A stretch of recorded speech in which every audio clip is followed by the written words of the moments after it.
yes. How you guys doing? Between good and excellent. What's that? I say between good and excellent. Yeah. I'm outstanding. So I ended up getting a UTV. That's right. You know, my wife wouldn't use my car. Yeah, I guess That's my sports car. She's always worried about It's a side by side. It's instead of an ATV, it's a UTV. Utility trailer. Dude, you're here. Of course, we got the utility. I'm here. We got the sports. I'm here. I got the Canada. You too. Hello, John. I met once before, yep.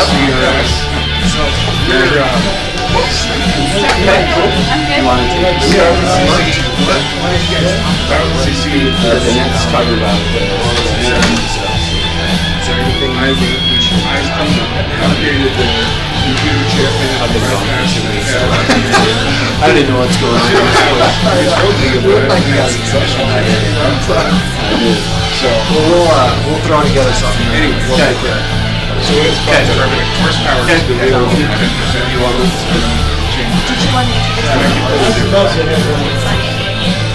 Bill Meyer. It's a four-seater. All right, we're going to get started, everyone. Excited that we're going to have Danette presenting to us today. So, but before we get into that, we've got Josh with American Home Shield here. So you can go first. Come on. Sweet. Okay. So I'm not seeing anybody from mortgage or title anyway. So. Yeah. You guys, you know what? So we're just talking about what are we going to talk about? How many? Let's do multiple offers. Who's been in a multiple offer situation in the last month? Yeah. Yeah. Should ask a better question. Who hasn't? Yeah. So. My own house. Yeah. You are. Yeah. So everybody literally in this market right now is being in a multiple offer situation. Has anybody seen warranties kind of being kicked off from the sellers because they think their home's being sold really quick, or what for whatever reason? Is that something that you've seen? I've seen buyers kind of like say, Don't offer it because I'm afraid. don't require it. Don't require it. Don't ask, You yeah. know what I mean? Don't ask. As Make a it way. real simple. Yeah. Exactly. So buyers are now, they're kind of treading, it's a seller's market. Buyers are having to be careful what they ask for, how much they ask for. Is there something? Yeah, so to clarify, what do you think's in the buyer's mind when they say I'm not going to ask for? What's their logic? Well, it's probably a conversation between them and their agent, but they're getting into this conversation of how do I make my offer stand out over the other offers and providing the seller a better net return. So they don't want to put themselves at a disadvantage, is what I'm hearing, right? Yeah. Okay. Yeah. Yeah, so basically, this isn't the first time that a market's been like this. We've seen this in Portland, we've seen it in Denver, we've seen it in a lot of different places. And American Home Shield's actually developed some tools for markets like this to help your buyers not only stand out above other offers, but then also give them the protection of a warranty that they really want down the road. And so, has anybody ever asked for, or wait a second, let me say this different. Has anybody, when submitting an offer, ever said, us as the buyers will pay for seller's coverage for you as the seller, and we'll also buy our own home warranty, but we're going to actually pay for seller's coverage once this contract is accepted? Has anybody ever even heard of that? So let me rephrase that question. Yeah. Are you saying that in the offer, the buyer is saying we're going to get a home warranty plan, but we're paying for it? And we're going to while pay it's on the for. market, we'll pay for the seller's cost. So during the inspection period. Yeah. So this has actually been accredited in Denver. John has 13 years of experience in Denver. I don't know how many of using this, but it's accredited to over 400 deals being accepted. And this probably isn't going to get you the deal, but where it really comes in handy is when you have those tiebreakers. So when you have 3 or 4 offers that are really close to being the same, this is something that stands out because nobody's doing it. And as a seller, you go, well, we know we're going to have these barriers. We're going to have to do the inspection report. We're going to have to appraise. We have hurdles. And this is going to help overcome some of those hurdles. And so it's just something that's completely different out there. We have verbiage that help you negotiate and stand out when you're doing it. So I would say reach out to me, and I can give you that verbiage. Could you give us a couple of sound bites on how something like that could be emphasized? Sure.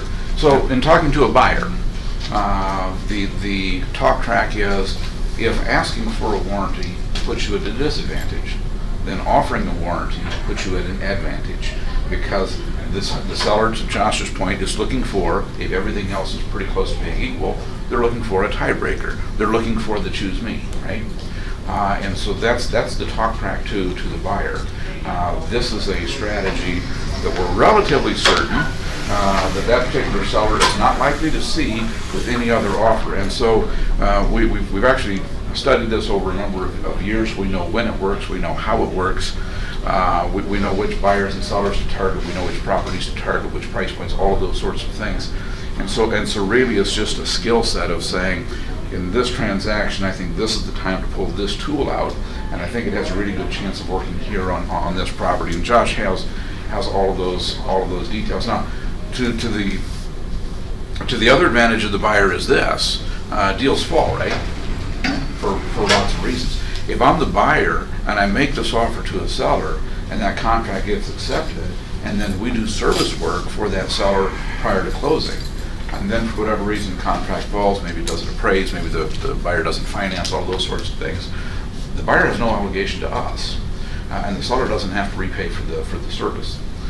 So it's a win for the seller, it's a win for the buyer. There are some processes, it has to be done right, and the language has to be done right. But when it's properly understood, yeah, it can be a powerful tool in a market like this. Yeah, definitely. So that's kind of our quick tip. There's more to it. So if you think you want to try that, or have a buyer that's maybe a little bit discouraged, I would recommend just talking to them about it, because you're the real estate professional. You're supposed to have all the tips and tricks. This is something that you can talk to them about that makes you look good. Like, hey, this is really different. Nobody else is doing it. It's something that I know how to do. Let's feel confident about submitting these next 3 offers. I don't know if time permits, but I'm still not quite connecting the dots, and I'd love to talk to you guys afterwards.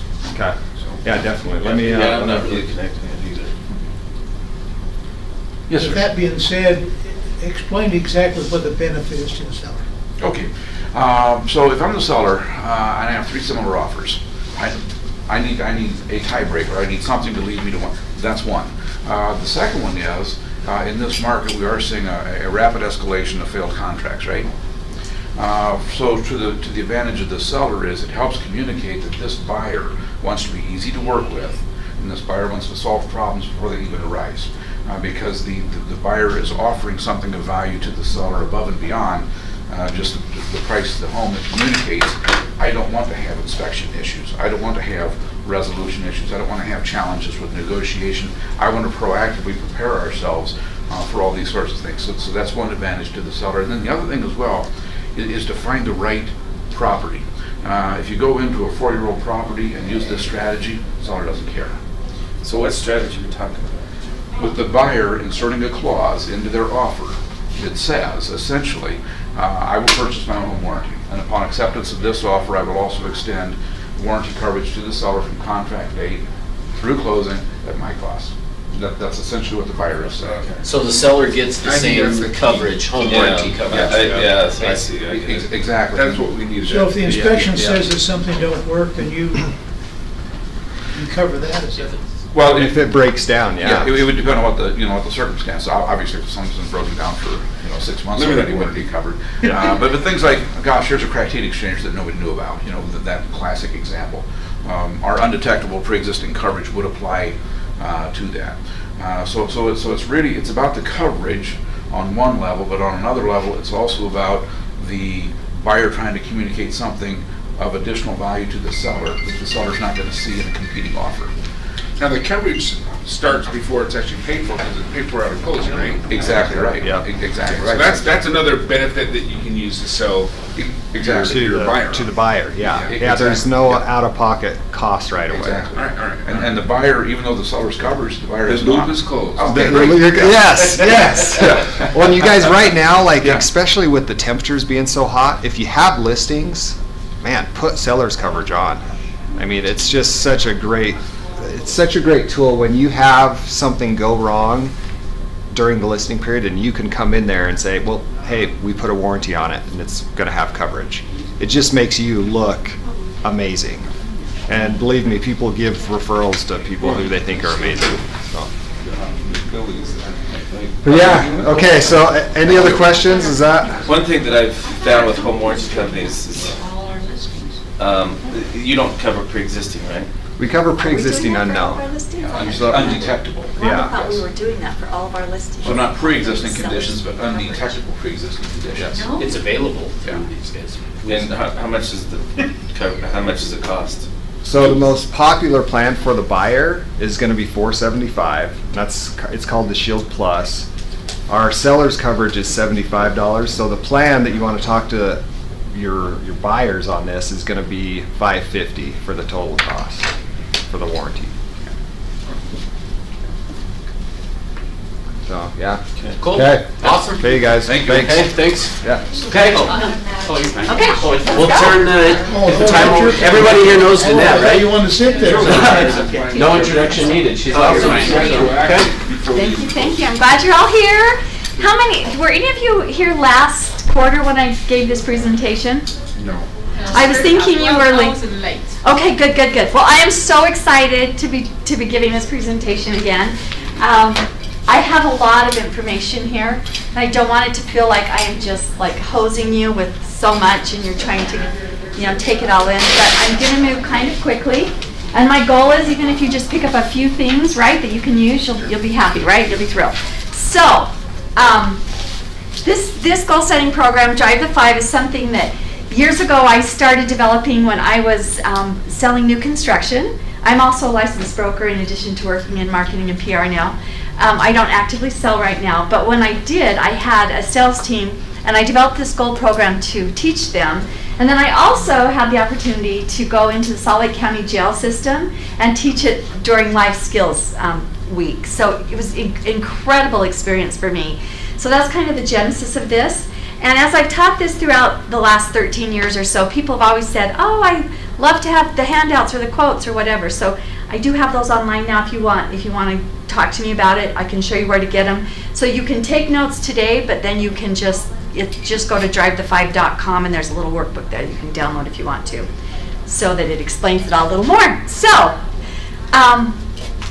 we're going to talk in the beginning here about some fun, kind of big scale, big picture life design ideas for you, right? Because we always promote that, who are we here at Century 21 Everest? What do we say about ourselves? Great communicators and leaders. I don't know. We are leaders. But have you ever heard the messaging? Personal development. Thank you. We're a personal development company that happens to sell real estate. So today we're going to spend the next 45 minutes or so talking about you and your personal development and your personal life, based on setting goals, thinking of your DISC strategy, which we'll get to in just a minute. Okay, so how many of you are familiar with DISC? Okay. Ish. Good. Okay. So let's just go really high level here. I mean, why should we set goals? Tell me a couple answers. Why do you like to set goals? Thanks. Focus, gives you focus. Gives you focus. Excellent. Gets me where I want to go. That's right. Stephanie? Something to work towards every day. That's right. Kind of gives your life meaning and purpose, right? In fact, happiness and meaning for life really is at the top of my list. And I want to share a little personal story with you here. I'm a pretty upbeat person, but in January of this year, I don't know what happened to me after Christmas. Maybe we've had a lot of tragedy in our family over the last 5 years, and I was kind of going, thinking I was doing okay, and then it just kind of really hit me in January. And I was really maybe kind of on the verge of becoming clinically depressed, which was a really scary place for me, because it's so different from my personality.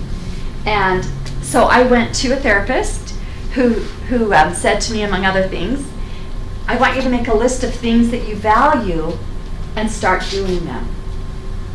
And one of the first things that kind of came to my mind was I hadn't really worked with my Drive program in a while, and when I start doing this stuff, when I start studying it, living it, it really elevates my whole purpose and meaning in life and kind of turned me around. I'm not, I really believe that. I really believe when you're focused on your goals, you have purpose and meaning in your life. It is huge. I'm not saying it's the answer always for depression. I know there are cases where people need medication. I'm not saying that, but I do really think it can make a huge difference. Okay, so it can really save your life. I believe that. Another thing, it's scientifically proven, obviously, if you get into that momentum groove, they call it motivational flow. If you are living in that motivational flow space, you are going to exponentially achieve a lot more than the average person. Like the more you achieve, you've heard the old saying, the more money you have, the more you make. You know what? The more goals you set and achieve, the more you achieve. It's really exciting. And then the last thing, because it does really lift those around you too. It encourages everybody. That's why it's so fun for us to be in this environment here at Everest, where everybody's kind of achieving and setting goals, because it can really be contagious. Okay. Why aren't you moving? Oh, okay. Okay, so when you're first starting with the goal program, scientists say you should start with small incremental goals. Because guess what happens? You get discouraged. Right, but if you have success with little goals, your brain starts firing off dopamine, which actually also increases your potential for success. So that's pretty exciting. So if you start with a little goal and you achieve it, then your capacity to achieve more will increase. And that dopamine will just get going. And I've been doing some fun little videos. Well, I just did this first one, and I'll be doing some more, where I'm just interviewing people about their goals and listening to the language they use.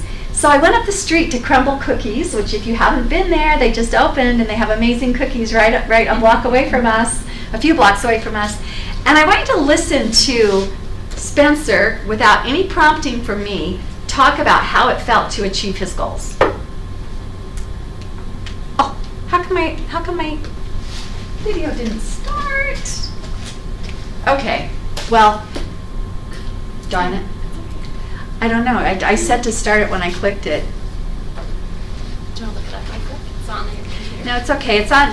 You can go to my little Instagram account, Drive the 5, okay?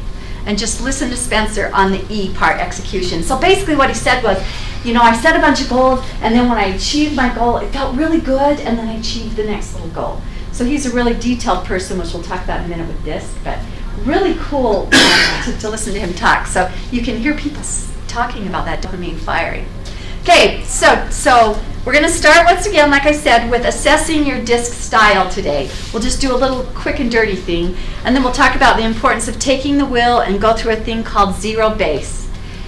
And then very quickly move through the 5 steps of Drive the 5. Okay, so are you guys ready to start? Yes. Yay! Be excited. Okay, so we're going to hear today, just figure out which DISC style you are, just kind of in a little quick and easy exercise to give you a basic overview. But the thing that is so cool about DISC is that you could be, for instance, a high I over here with a tail towards action. So if you take the DISC assessment, it will be a lot more detailed and show you how you fit into some of these other categories. But basically, these things on the outside, they're the things that these people tend to naturally prioritize. Okay, so it's not like a personality test or anything like that. It's just, you'll notice when you meet people that we all kind of naturally flow towards some of these important priorities. And the key is that we want to learn how to flex to some of the other quadrants in order to be successful, okay? But if we really focus on where we're strongest and we plan our goals based on those priorities, our chances for success can really increase. So the DISC model was first proposed by William Marston in 1928. Okay, so it's been around for a very long time. And it is the model that kind of started all the other things like Myers-Briggs and all the StrengthsFinder and all those other things. So as I mentioned, it's a personal development assessment that measures an individual's tendencies and priorities, and it's kind of designed to give you an understanding of yourself and those around you. It can be really great, a great tool for you to gain insight. So we're going to start here today with kind of going through this exercise to figure out where you fall on that DISC wheel. So everybody stand up. Okay, and I know we have people watching in Orem and maybe Centerville too, but Orem called and they had some agents down there. So please do this down there if you're watching. So do we have it turned on so that they're watching? It's on. Oh, okay, good. I don't know if they're watching, but it's Yeah, on. it's on. Okay, so how do you see yourself, okay? Most of us, this first question is, do you see yourself as active and fast-paced or thoughtful and reflective? So if you see yourself as active and fast-paced, go to this side of the room. If you see yourself as thoughtful and reflective, please go to this side of the room. So active and fast-paced, to the right, to my, and thoughtful and reflective over here. Okay, now we're going to... shorter, or you just... Okay, now we're going to ask you another question from these two groups. You're going to divide into 4 corners, okay? So, if you are questioning and skeptical, go to the back of the room. And if you are warm and accepting, move to the front of the room. Okay, so... There's a skeptic. I don't believe in anything. Okay, so over here, so now I need to like turn around here. So this group, tell me which 2 you are. Active, fast-paced, warm and accepting. Okay, so you are the active and the fast-paced and the warm and the accepting group over here. So over here, who do we have? Warm and accepting. Thoughtful and reflective. So we have our thoughtful and reflective, warm and accepting over here. Which 2 are you guys? Hopefully you're in the right place. You're what? That's right. Thoughtful, reflective, and questioning. Okay. Sort of. Okay. And what are you guys? Skeptical. Yeah. You guys are questioning and skeptical and active and fast-paced? Okay. You think? I think Kevin Okay. should be over here. Okay. Kevin, I think you should be over here. So, You're over here. questioning and skeptical, fast-paced and outspoken, those are our D's. So, is that you guys? And then fast-paced and outspoken and warm and accepting are the I's. Yep. Warm and accepting and cautious and reflective are the S's. And then back here we have cautious and reflective and questioning and skeptical are the C's, right? Okay? Is that right? So just kind of remember that as we go through this. So we have our D, our I, our S, our C. Okay? Very good. Very good. Okay. So you can go back to your seats now, and we will use that in just a minute when we get into the goal thing. Oh, yeah? So once you kind of understand a little bit more about yourself, and we'll go into some details about that in a minute, the next important thing you have to do before you can set any goals is recognize that you are in control, right? It's really up to you. And I cannot tell you, once you really start listening for cues from people, so many people make so many excuses for why they're not successful. And the reality is, we all fall somewhere on the locus of control spectrum, which is, have any of you heard of this before? Psychologists have been using this for years. And so basically what it is, we all fall somewhere between an internal locus of control, where we live saying, I am in control of my destiny, and an external locus of control, I am controlled by external factors. Right. And the way that you hear this in people, you can hear the voice in their head, or you can hear them saying things. What are some of the things people with an external locus of control will say? Not my phone. Thank you. What else? Government. Government. Okay, what about within our industry? What are some of the external locus of control statements? Market. The market. Interest The interest rates. rates. All this other stuff, right? So those are all external locus of control things where we give away our power, right? People. What would an internal locus of control statement be in any market? What would we say? Opportunity. Is there opportunity in any market? I can be successful in any market, right? I'm adaptable. I can change my strategy, whatever. Okay, so really, really cool stuff. You can look that up online. Just Google internal locus of control or locus of control assessment, and you can take a little quick free assessment and figure out what you are. Okay, so no excuses, just results. This was on the wall in Nordstrom when I worked there years ago, and I loved it. So when you hear yourself making those excuses, say this to yourself. Okay, so I'd like you all to say this out loud right now, please. No excuses, just results. So use that to monitor the voice in your head, and then that's how you start to develop an internal locus of control, is actually by stopping yourself from making excuses and taking responsibility for the outcomes in your life. Pretty powerful. Okay, so the third thing on this 3-step prep portion is you can do this really cool exercise to zero base your life. I love this. If you're familiar with Brian Tracy, he teaches this. He tells you that before you start any kind of goal setting program, you really need to kind of evaluate where you are right now. So you ask yourself, knowing what I know now, is there anything I'm currently doing today that I would not start up again if I had to do it over? That's a good question. If the answer is yes, your next questions need to be, how do I get out and how fast? So you know what, if somebody's living in a house that they hate, it's time to make a move. And they need to ask themselves, how do I get out of this house and how fast? And when you hear somebody telling you that they've been wanting to sell their house for years, you can tell them about this little exercise and say, experts kind of suggest that you make an action plan when you know something isn't what you want, and you're supposed to ask yourself, how do I get out and how fast?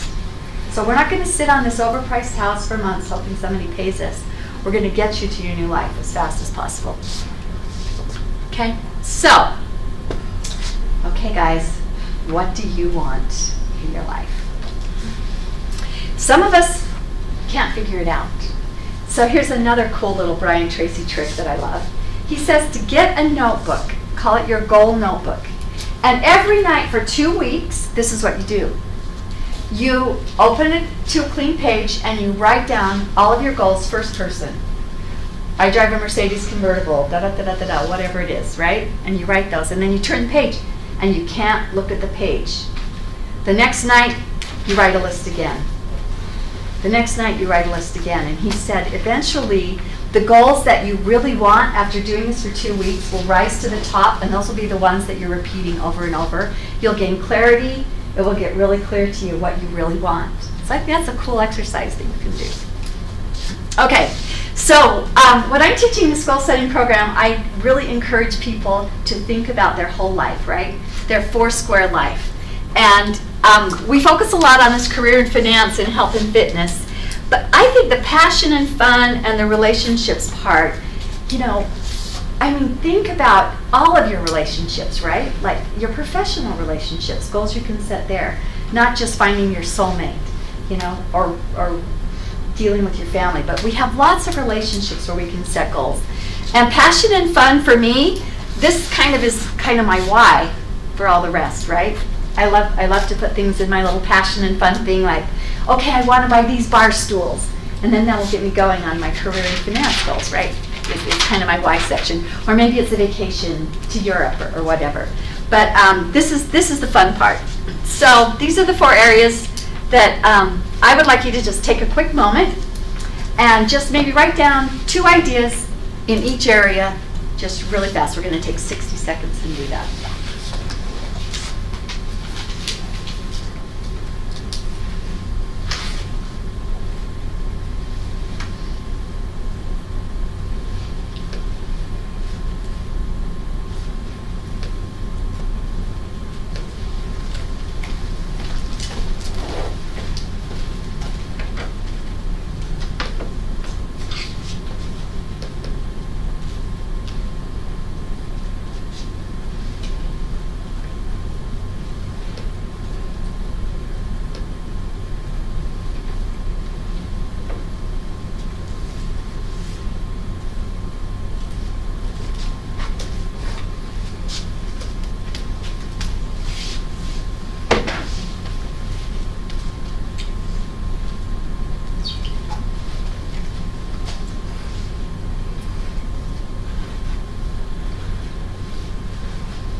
Okay. Would somebody like to share a goal that you just wrote down, or an idea that you just wrote down? It's not really a goal yet, and we'll talk about that in a minute. Just something that you want in each of these areas. Evan, do you have something? I'm not done yet. Okay, great. I Sure. guess so. Well, health-wise, I want to be 210 pounds, and I weigh myself every day to do that. Awesome. And I exercise minimum 3 times a week. Excellent. Okay, Kevin? Well, I certainly have some goals in health, but I know I haven't been achieving those. But 245 pounds and a 10-10, which is a 10-minute mile at 10% slope on a treadmill. Love it. Yeah. That's very well defined. That's good. Wanda? I'm going to go on a cruise. I'm going to get off all meds, exercise 3 times a week. A date night, one time and attention given to my mate by going on a date 1 time a week. You know what? I love that, because how busy do we get and we kind of neglect our relationships, right? I realize now that my kids live out of my house, like some of my kids are really good about calling me like every day. Like I have one daughter that I probably talk to 3 times a day. She lives in Dallas. I have another daughter who lives a couple miles away that I'm lucky if I talk to once a week. That's horrible. And I realized this morning, I was thinking about teaching today, and I'm like, okay, I'm really going to start focusing on my relationship goals. And I'm going to do, when they were little tiny, I used to take them on mommy dates. And I'm going to start doing that with my grown children again. We're going to schedule that, and my grandchildren. So yes, excellent. Stephanie, do you have something to share? For career and finance, I just put a better balanced budget and to grow a savings. Excellent. Really good. Really fun. So it's really fun to start thinking about your life, I think. Of course, I'm saying fun a lot. You can probably guess which disc style I am, which we'll talk about in just a moment. I'm with you. So yeah, we did this. So here are some other ideas, Now I want you to look at your list, and I want you to circle one, just for the purpose of today's exercise as we go through these 5 steps. Circle one of the goals that you wrote down, or the ideas. Okay, because we're going to now go through, as many of you know, the important difference between a goal and a good idea. And as I heard some of you share your goals, you shared some of these things. You got pretty specific, okay? So the answer is that a goal is WHAM, which is a fun little acronym that means written, has a deadline, actionable, and measurable. Right? I heard you saying you step on the scale every day. That's excellent, because that's a measurement tool, right? And if we're not measuring things, we can't change. We have to measure every single day. So this is kind of a little worksheet for you now to take that good idea, and I want you to go through these 4 steps, okay? And I want you to write it in first person as though you've already achieved it. So you would say, I weigh, okay, I heard somebody shout out a weight. Kevin, what was your weight? 245. You weigh 245. No, I weigh 325 now. No, I want your goal weight. Your goal weight. So you weigh 245. Okay, Kevin. When do you want to weigh 245? When do you want to weigh 245?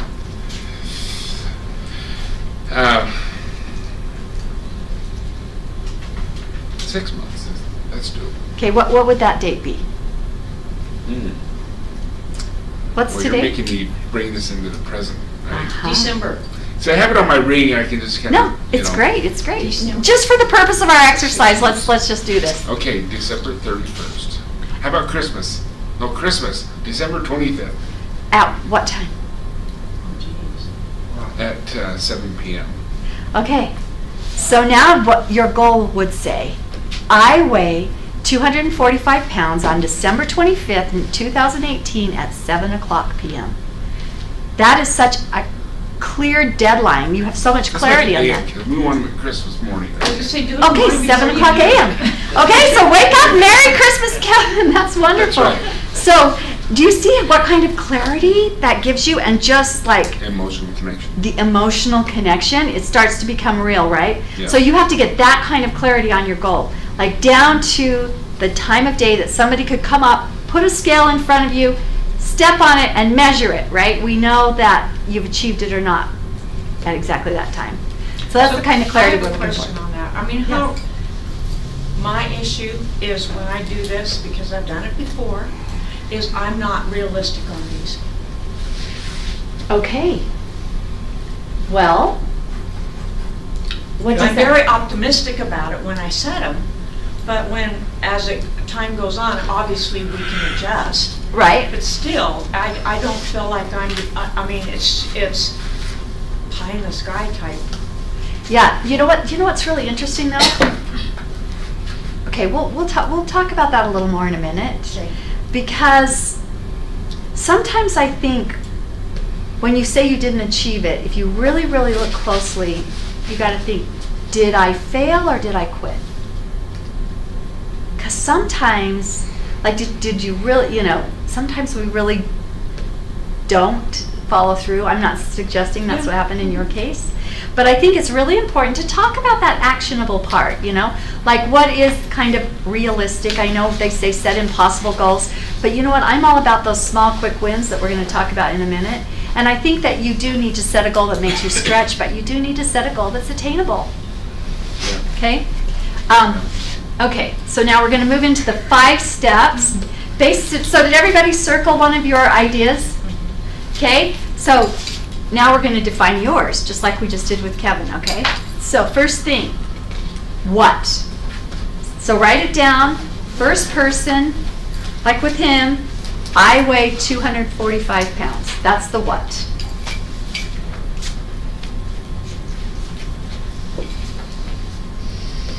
Okay, then add the when.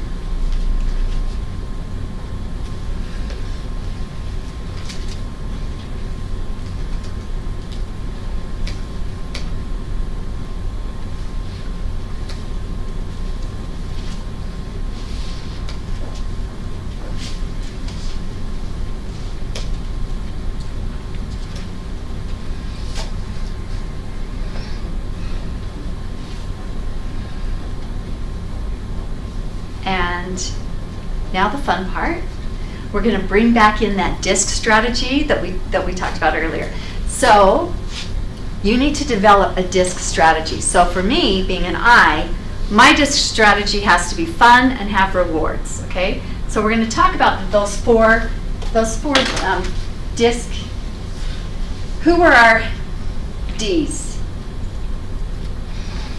Okay. So D's. You know what? You are really... I'm not convinced though. Well, you know what? You could be on the line somewhere. Yeah. I mean, there's certain, I know, but there's certain areas where I'm completely opposite in other settings. Well, that's why, remember when I said sometimes you can have a tail? Or sometimes you could, like what we did was so basic. Like, have you taken other assessments? Well, talk to me afterwards and we can talk about it, because some of us might be on the line between two of them, right?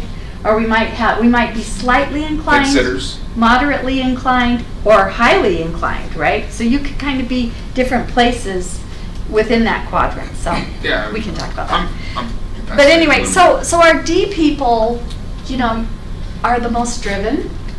And one of the challenges for you really often is just not disregarding other people as you're going for your own goals. So that's something that you kind of have to think about.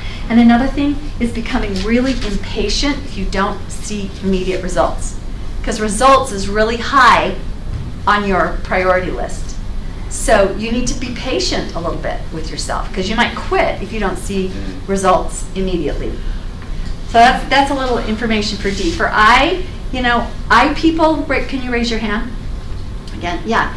If you can make it a game, make it really fun, give yourself rewards, like go buy a new outfit to work out in if it's a fitness goal. I mean, making it social, going to a class you love, those types of things will really help the I's.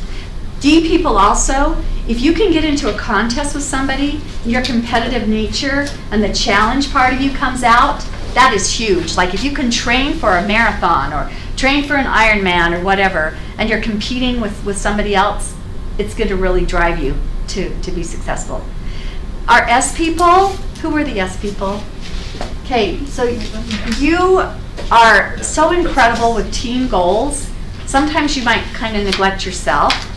So the good thing to do for S people is maybe tie in a reward to your family. and say, if I accomplish this goal, I'm going to take my family on a vacation. Because your desire for that, love and support and stability with other people is going to kind of pull you along. But one of the problems with S people, sometimes they feel like they need permission or validation from others in order to go after something on their own, and they might not even realize they've achieved it because they have a hard time kind of thinking of themselves. So Does it feel guilty? yeah, they feel. See people. Pardon? Yeah, we're getting to C right now. So that was S, and now our C people. For you, I think measurement tools are huge. The problem with C people is they want to know they're gonna reach the goal before they even start. Like they want to guarantee that they're gonna reach it, or they don't even want to start on it. So you also, like the D people who will quit if they don't see results, you need to be willing to try things that you think may have some risk, because you're kind of risk averse if you're a C. You're going to get very analytical. So your problem's going to be, you're going to be in that planning stage forever, Lee, maybe, where you're planning and analyzing, and you don't take action. You can't get into the motivational flow because you're so caught up in analysis paralysis. Trying to decide, you need to pick a horse and ride it, You need to go for it. You need to start taking action. So try to be a little more spontaneous and going for it. But the other really cool thing is things like measurement tools, like apps that measure your progress, or a chart that you can check off. Those kind of apply to everybody, but especially C people are really going to get into measuring it and check it out. Okay? So now each of you, based on those things I just said, kind of share a little DISC strategy you could use to help you reach your goal. Something new you just learned.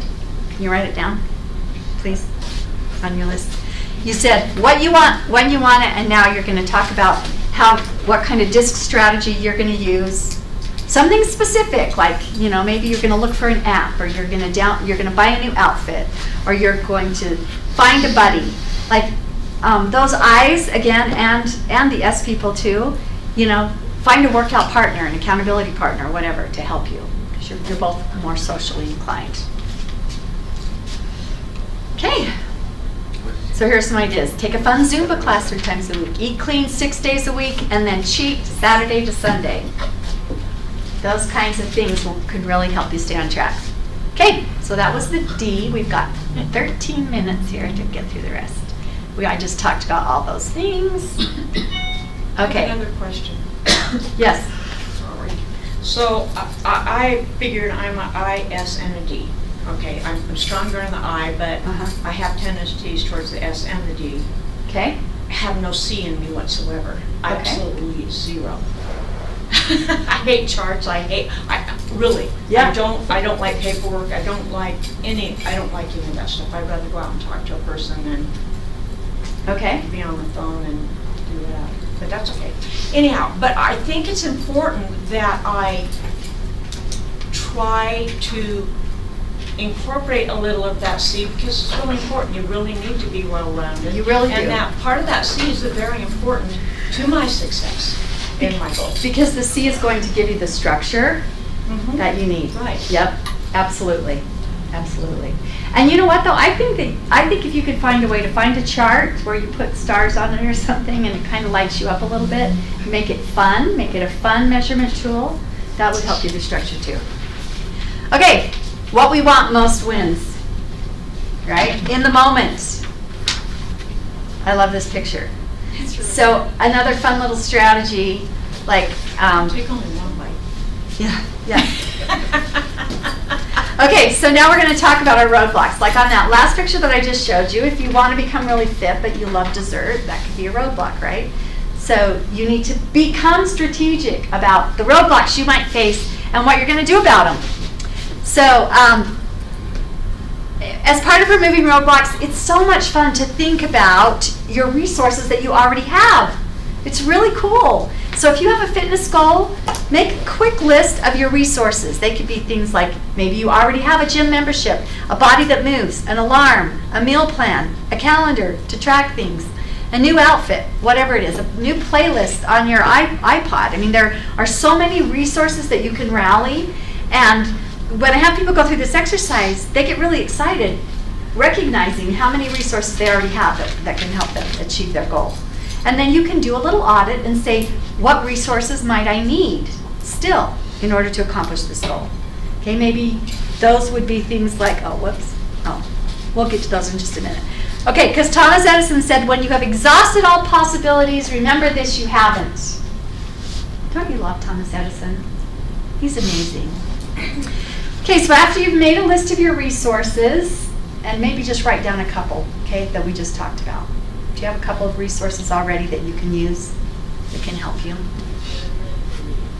And then also write down a couple that you might still need to get.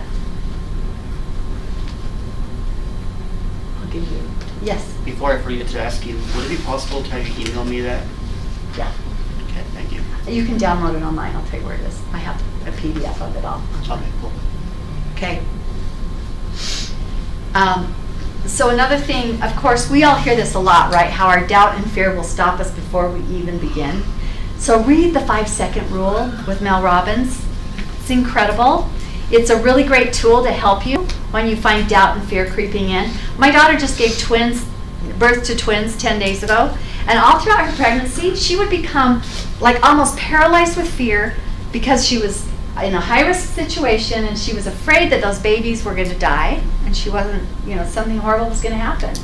And so I challenged her to use the 5-second rule, and this is how you do it. You count backwards, 5, 4, 3, 2, 1, and you reframe and anchor to a new thought. So her new thought was sitting in a hospital bed, holding both of those babies, smiling with 2 healthy babies. And, just going through that process just totally changed her outlook. And we can't allow ourselves to just be paralyzed with doubt and fear, right? So it's a really cool exercise. Gabby Douglas used to say, I love the hard days because that's where the champions are made. So reframe what's hard and decide that you're going to embrace it. And this is one of my very favorite stories. Every night at the dinner table, I don't know if you know about Sarah Blakely and Spanx, but it's a really cool story about how she started this multi-billion dollar company. Her dad every night would say to her and her brother, what did you fail at today? And then would give them all high fives if they failed at something. Because he said, if you're not failing, you're not trying new things. So I want you failing at something every day. I want you trying something and not. So that's another example of reframing your mindset. Okay, and then I love this one too. Write a quit plan. This can really commit you. And what a quit plan is, it's from the book The Dip by Seth Godin. And he says there are times when you should quit. And you need to write out to yourself, here's why I will quit doing this, right? You should quit if you're on a dead-end path, if you're facing a cliff, if the project you're working on has a dip that is just not worth the reward, right? So you need to ask yourself those questions. You need to say, is this a dead-end path? Or like you said earlier, Wanda, do I have a chance to achieve this goal? Am I going to drop off a cliff? Or, should I push through this dip? Because we're all going to hit those roadblocks. Every single goal that you start working towards, you're going to be going like this, and then you're going to hit the dip. And so do you get through it and keep going, or do you quit? Most of us quit when we hit that dip. But you know what's really exciting about the dip to me? It's a barrier of entry. And only those who push through it get the prize. So you need to say, am I going to be a quitter like everybody else? Or am I going to push through it and get the prize? And then the sorry people behind me are going to have to push through the same way, or they're not going to get the prize either. So be in the group that pushes through. Because if we did the things we are capable of, we would astound ourselves. We're capable, I don't believe you can set any goal in the world and achieve it. I really don't. I think there are limitations to some of us. However, I think most of us, all of us, could achieve a whole lot more than we're currently achieving. So the I in the DRIVE, D-R-I-V-E, if you haven't noticed the acronym, is identify your why. We all know the power of purpose. We talk about it a lot here. You need to talk about why you want it, but you need to also identify your personal identity surrounding that, right? Which is who you have to become in the process, which George says all the time to us. And it is really true. I want to talk about this for a minute because we hear it so much, and I don't know if we really think about what it means. So Kevin, I'm sorry to pick on you again, but you shared your goal. In order for you to achieve that goal, who do you have to become in order to achieve it? I have to be much more disciplined with my personal time. Okay, disciplined with your time, that's good. Someone who's disciplined with his time. Anybody else have a goal and can think of something that they have, something they would have to change in who they are in order to achieve it? Watch less TV. Okay, very good. Someone who watches less TV, okay, good. Yes? Educate myself. Good. On the subject. Nice. What I want to do. Okay, good. Identity is probably the most powerful factor in determining your success or failure. And if you really think about that, and you think about as you set a goal and people say things like the excuses we talked about at the beginning, you know, I'm not this or that, I don't do that, I can't do that, whatever it is, those kinds of phrases are identity phrases. I am, I do, I can't, I can, I am not. Those are identity phrases. So listen to yourself saying those and thinking those, and you'll start to understand the identity that you've formed. And it goes back again to this locus of control, you know. I can make things happen. Look what I can do. I can determine my future. There's nothing I can do about my future. I'm not lucky, you know. Oh, she just got lucky. I mean, when people say things like that, it makes me crazy. Okay, so you're going to do that. I love to tell the story of my friend Rochelle, which I think I've told before in Morning Ascent, so I won't take the time to do it now because we only have 3 quick minutes left. But if you haven't heard me tell that story about running, who has heard it? You can go over time. Okay, you have to hear this story because it's so powerful about identity. So this is my best friend, Rochelle Williams, who died 14 years ago in a car accident. And she was this little, incredible, like, driven, D, she was total D personality, but she had some I in her too. But any goal she set, she achieved it. She, like, you know, had a degree in finance, went into the pharmaceutical industry, won every award they give. I mean, she was a triathlete, and she said to the men in her office, I want to go cycling with you. And they said, girls don't come with us. She said, give me a chance. She went, and like, she finished ahead of about 3 or 4 of the guys in the bike race. Like, she just was driven. And so she started this aerobics class, and she had me, I went to it, and it was so hard, I hated it. So I quit. And I said, I'm not coming to your stupid class anymore. You're like Hitler, I don't like it. I'm not gonna come. So then I told her I was going to start jogging instead. So what I would really do is I would start running from my house, because she was my neighbor, and I would jog until I was out of sight of her house, and then I would walk, because I hated running. In fact, I always said, I'm not a runner. I can't run. I hate running. That was my identity around running. Well, after she died, I decided, I got really sad thinking she probably really misses her body because she was so into fitness. And I said she would probably give anything if she could run. And here I am saying, I can't run. I don't want to run. And I have a body that could probably run. So I started a program, and I decided I was going to run a 5K for her. First day, I just kind of like, I literally ran to the corner a little bit past. And then I just decided to run a few more houses. And I just kept increasing it slowly until I finally was able to train. And I trained on the treadmill, and I ran the 5K. And I had to say to myself, literally, on the treadmill, because I would sit, I could hear myself going, I hate this, I'm not going to make it, when's this going to be over? I can't do this is so hard. Those are the things I was thinking. So I said, that has to stop. And I started saying, I'm a lean, mean, running machine. I'm a lean, mean. And that's all I would let myself say while I was running and running and running. I ran the 5K, went to buy a GPS kind of thing, and the guy behind the counter said, athletes like you and me prefer this brand. And I'm like, I'm athletic. That's the other thing I always said to myself, is I'm just not athletic. I wore that identity. A couple days later, I was at the gym and somebody walked up to me and said, "You should run a marathon with us. You're a runner. I've seen you on the treadmill." I'm a runner? They're identifying me as a runner. It was so powerful to have those two experiences back to back that I started running home from the gym on the 24-hour fitness gym all the way to Draper, which was the equivalent of a 5K, and I started doing it 3 times a week. I would ride there with my husband and I would run home. And then everybody would say to me, all my neighbors, "I saw you running. Hey, I saw you running. You're running everywhere. You're a runner, you're a runner, you're a runner." My whole identity changed, which was so incredible to me, how powerful those labels are. And I started doing, because somebody told me that's what I was, I started doing 3 times a week what had been a major goal for me. So think about those things that you say to yourself, because they are really powerful and you have to change them. Okay, so visualize and vocalize. This is something we do so much here. But I have some fun things, like we've all done vision boards, and I can teach you a cool way to make one. Go and create a PowerPoint slide and digitally insert the pictures that you find online, so you don't have to do all the cutting and pasting and gluing. You can print it out, you can put it on your desktop, you can have it on your phone digitally. It's a really wonderful way. Come to my office and I'll teach you how to do that if you want to learn to do that.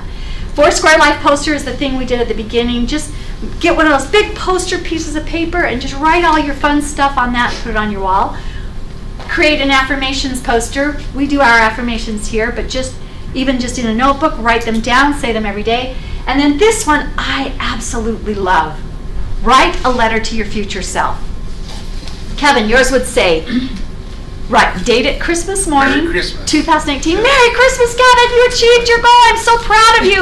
Your family is so excited. You look amazing. All your new Christmas clothes are going to look so hot on you because they're exactly the size you want them to be. You know, congratulations, you're amazing. You're going to live a long life. You're going to be healthy. You have so much energy. It's through the roof. All that stuff. And then you read that letter every single day. Every single day. Can you imagine the emotion when that is reality for you? Absolutely. It's so exciting. So do that. Write a letter to yourself. Okay? Okay. So another visualize. I love the story of LaShawn Merritt when he won. Do you guys remember him? Okay, everybody thought Jeremy was going to be the gold. We took gold, silver, bronze that year. Can't remember what year it was. But LaShawn won the gold medal, and everybody was so shocked because Jeremy was the favorite. And the newscaster ran up to LaShawn and said, "LaShawn, if anyone would have told you 6 months ago that you were going to win the gold and Jeremy was going to win the silver, would you ever have believed it?" Guess what his answer was? "I sure would have." That's exactly what he said. Because in his mind, he was visualizing himself on that podium getting the gold medal every single time he thought about it. He didn't care if the whole world and every newscaster was saying it was going to Jeremy. He knew in his mind it was his. Great story. So visualization is not just a vision board. It's seeing in your mind and believing it and feeling it and connecting to that emotion. And how many times do you think people walk in, when people walk into a house that you're trying to sell them, guess what they're trying to do? See themselves in it. They have to visualize themselves living there or they won't buy the house. They'll say things sometimes like, "I just can't see myself living here." If they can't see themselves actually living there, they're not going to buy the house. I mean, it's so powerful, we have to visualize. Okay. And then execute, of course. We have to execute because vision, let's go to this one. Vision without execution is hallucination. Isn't that a great quote? That's like my very favorite Thomas Edison quote. Okay, so this is how you're going to do it. This is a new little 21-day challenge I'm going to give each of you. For the next 21 days, with that goal that you made at the beginning of this, I want you to do these 5 things, which are the DRIVE things, which is really cool. I want you to write your goal down every single day. If you have a roadblock, I want you to write down a solution. Like if your roadblock is, "I really want to lose weight, but I ate dessert last night." Okay, so desserts are a roadblock for you, so let's find a solution for that. Okay, what is it? Get them out of the house, or maybe give yourself a treat on Saturday night and look forward to that all week. Whatever it is, find a solution. Write down why you're doing it every single day. Visualize and vocalize every single day. And then remember those 3 quick wins. And you know what? They can be the 3 same wins every day. When I'm trying to lose weight, I have to eat the same thing every day for every single meal. That's just kind of what works for me. Because if I have to make a decision about it, or if I have to, go out and buy something, it's going to be over. I'm not going to have the willpower. So if I have it all dialed in. So you execute your 3 quick wins each day and get that dopamine rolling. Okay? And What was after write your why? I apologize. no, don't apologize. Visualize and vocalize. Visualize and vocalize. So in that packet that I had, there's actually a 21-day challenge. I'm not trying to self-promote here, but I kind of am, because it's helpful. Because there are 21 pages where you can just fill it in each day. Boom, boom, boom. I have no roadblocks. Here are my roadblocks. Here are the solutions. I looked at my vision board, whatever, every single day. Okay. Okay.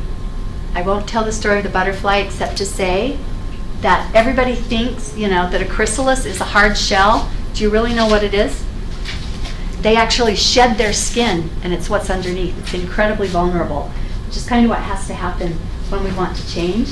We have to kind of shed our old ways, shed our skin, become vulnerable, open ourselves up to our fears, all that good stuff. And then the winner is you. So go out and make change happen. Thank you so much.